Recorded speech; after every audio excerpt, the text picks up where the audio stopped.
High altitude isn't something you can ignore. Sometimes it can be deadly. So here's how I adjusted at 3500 meters. Hello, সামদু থেকে বলছি।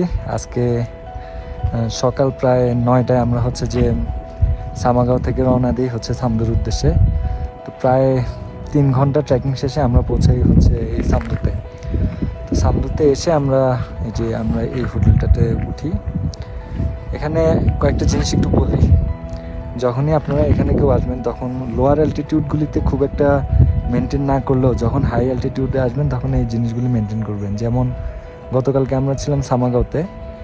সামাগাঁওয়ের altitude near about 3500-এর মতো। So 3500-এ যদি আপনাকে রাতে থাকতে হয় সেক্ষেত্রে আপনার এর চাইতে বেশি অ্যালটিটিউডে গিয়ে অ্যাডজাস্ট হয়ে আসতে হবে। তাই আমরা গতকালকে হচ্ছে যে বীরেন্দ্রলোকে যাই, যেখানকার অ্যালটিটিউড অলমোস্ট 3800-এর মতো। সো আজকে আমরা আবার চলে আসলাম সামদুতে।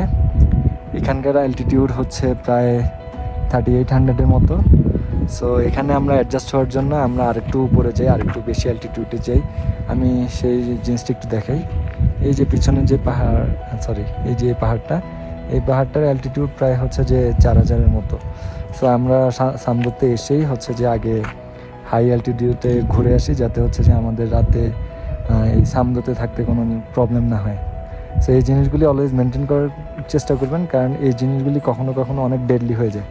যেমন সামাগাঁওতে আমাদের সাথে একজন ছিল ইন্ডিয়ান, উনি নিজেও একজন ডক্টর, কিন্তু উনি অ্যালটিটিউডের সাথে হচ্ছে অ্যাডজাস্ট না করায় ওনার অক্সিজেন লেভেল প্রায় হচ্ছে যে 62-তে নেমে আসে, হুইচ ইজ রিয়েলি ডেঞ্জারাস। পরে রাতে হচ্ছে যে অক্সিজেন বা হেলি রেস্কিউ এই ধরনের স্টেপগুলো পর্যন্ত নেওয়ার চেষ্টা করা হচ্ছিল।